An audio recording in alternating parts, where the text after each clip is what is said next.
মাংস কচু করতে কি কি কি কি উপকরণ লাগে? এটা হচ্ছে মাংস, এটা হচ্ছে কচু ভেজে রাখা, এটা হচ্ছে পেঁয়াজ কুচি, তেজপাতা, গোটা গরম মশলা, কাশ্মীরি লঙ্কা গুঁড়া, জিরা বাটা, আদা বাটা, রসুন বাটা, ঝাল লঙ্কা গুঁড়া। প্রায় তেল দিয়েছি, তেল গরম হয়ে গেছে। গরম তেলে একটু নুন দিতে হবে, নুন দেওয়ার পরে তেজপাতা দিতে হবে, তেজপাতা দেওয়ার পরে পেঁয়াজ কুচিগুলো দিতে হবে, পেঁয়াজ কুচিগুলো দেওয়ার পরে একটু নাড়াচাড়া করতে হবে। পেঁয়াজটা একটু ভাজা ভাজা হবে, বেশি ভাজা চলবে না, বেশি ভাজা ভাজা করলে ঝোলটা ভালো হবে না।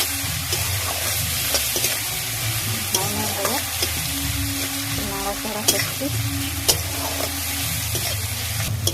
পেঁয়াজটা সিদ্ধ হয়ে গেছে। একটু নুন দিয়েছিলাম যাতে পেঁয়াজটা সিদ্ধ হয়। এরপর আমরা একটু চিনি দেবো,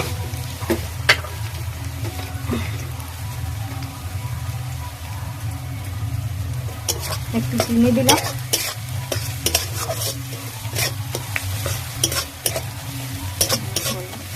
এখন রসুন বাটা দিলাম, রসুনটা একটু ভাজা ভাজা ভাজবো। এখন আদা বাটা দিলাম 2 চামচ, আদা বাটাটা একটু ভাজবো।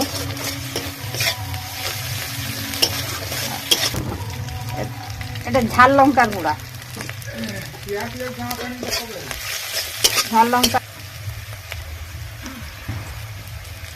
একটু কাশ্মীরি লঙ্কা গুঁড়া দিলাম। সেটা নুন, হলুদ, সরষার তেল, লেবু যদি থাকে লেবু, না হয় টমেটো দিয়ে মেখে রাখলেও চলবে। মেখে রাখা মাংসটা দিলাম, বুঝবো। মাংস মশলার সঙ্গে মাখানো হয়ে গেছে, এখন একটু ঢাকা দেবো যাতে মাংসটা সিদ্ধ হয়।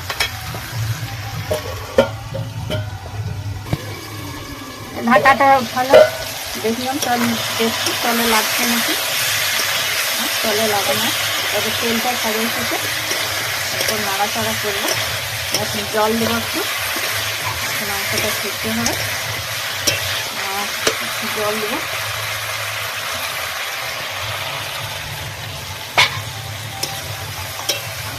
একটু নাড়বো।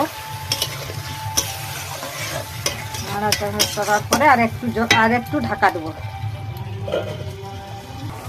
সানরাইসের মিট মশলা, তারপরে দিব কাঁচা লঙ্কা, আর একটু নাড়বো। মাংস কচু মনে হয় রেডি।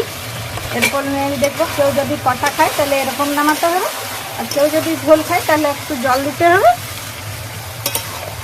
জল দিয়ে একটু লাগবো।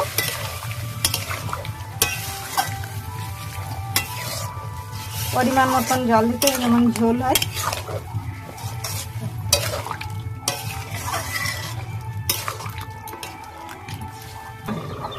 আমি একটু খুলে দেখবো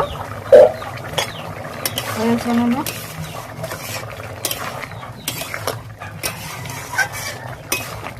মাংস কচু হয়েছে।